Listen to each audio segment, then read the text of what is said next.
मेरे प्यारे छात्रों, मैं जी के अनुरागी अपने YouTube channel science for all one day exam में तमाम छात्र छात्राओं का अभिनंदन एवं स्वागत करते हैं। आज का सब्जेक्ट हमारा है फिजिकल एंड केमिकल चेंज, भौतिक तथा रासायनिक परिवर्तन। तो फिजिकल चेंज और केमिकल चेंज कहते किसे हैं भाई, और इस पर किस प्रकार के क्वेश्चंस आपसे पूछे जाते हैं, उसके बारे में हम लोग बात करेंगे। इसमें जो इस चैप्टर में जो क्वेश्चन आपसे पूछे जाते हैं वो एग्जाम्पल बेस्ड क्वेश्चंस पूछे जाते हैं। तो सबसे पहले हमें यह समझना है कि क्या बेसिक डिफरेंस है दोनों के बीच, फिजिकल और केमिकल चेंज के बीच भाई, और कैसे क्वेश्चंस आपसे पूछे जाते हैं।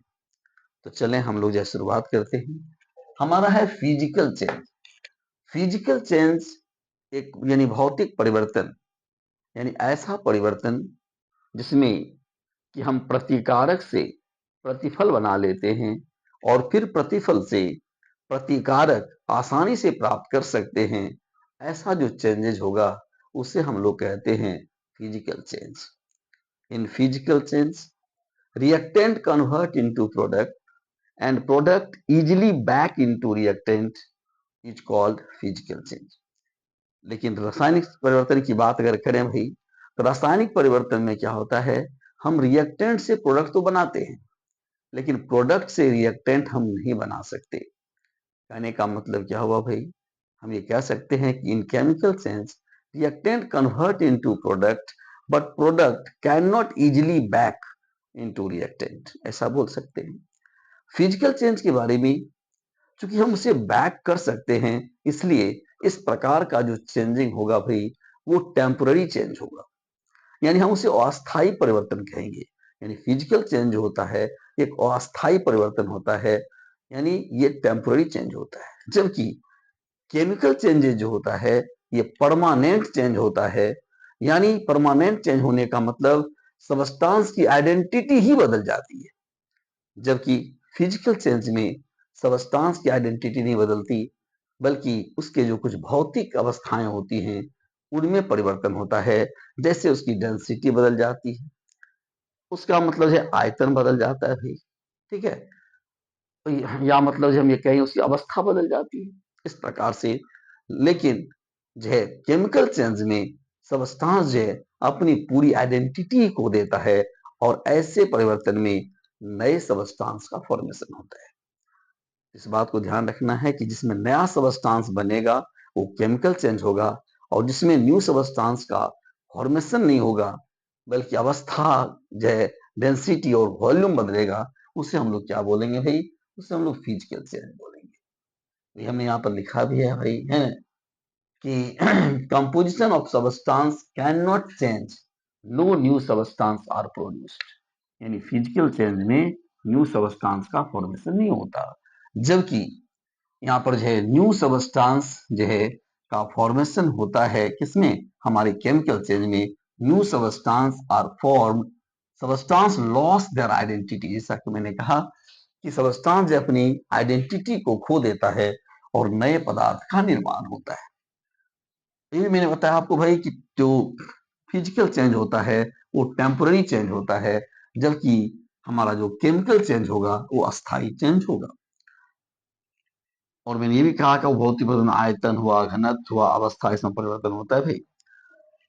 अब एक चीज और ध्यान देना है कि फिजिकल चेंज में नो एनर्जी रिलीज और एब्जॉर्ब, यानी इस प्रकार फिजिकल चेंज होता है न तो ऊष्मा ग्रहण की जाती है न ऊष्मा का त्याग किया जाता है भाई, इसको हम लोग कहते हैं फिजिकल चेंज।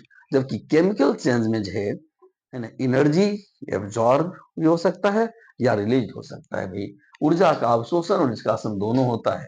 अब कुछ एग्जांपल्स हम आपको देकर समझाना चाहते हैं।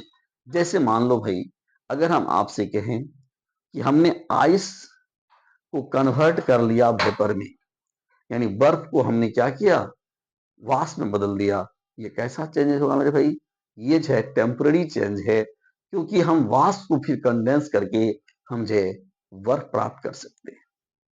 उसी प्रकार से अगर हम कहें कि मैग्नेटाइजेशन ऑफ आयरन, जैसे हमने मैग्नेट लिया मैग्नेटिक फील्ड में किसी रॉड आयरन को रखा भाई, उसमें मैग्नेट का गुण आ गया, हमने क्या कर लिया, मैग्नेट को मैग्नेटाइज, लोहे को मैग्नेटाइज कर लिया।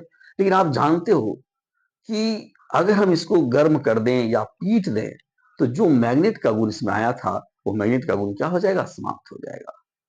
तो लोहे से फिर लोहा प्राप्त हो गया कि होगा, बोलो भाई। इसीलिए इस प्रकार का जो चेंजिंग होगा उसे फिजिकल चेंज के अंदर रखेंगे।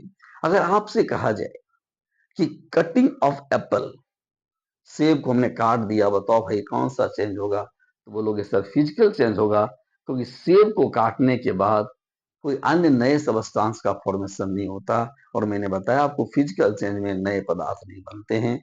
सेब को काटेंगे सेब ही रहेगा, अनार संतरा तो होगा नहीं भाई। ठीक है, ये अगर मान लिया जाए हम आपसे कहें कि मेल्टिंग ऑफ कैंडल, मोमबत्ती है, मोमबत्ती हमने जलाया है ना, मैं जो मोमबत्ती मेल्ट कर रहा है, अगर मेल्टिंग कहा जाए, जैसे मान लो मेल्ट किया और फिर उसमें एक धागा हम लगा देंगे, फिर से कैंडल बन गया। तो मेल्टिंग ऑफ कैंडल है वो फिजिकल चेंज है।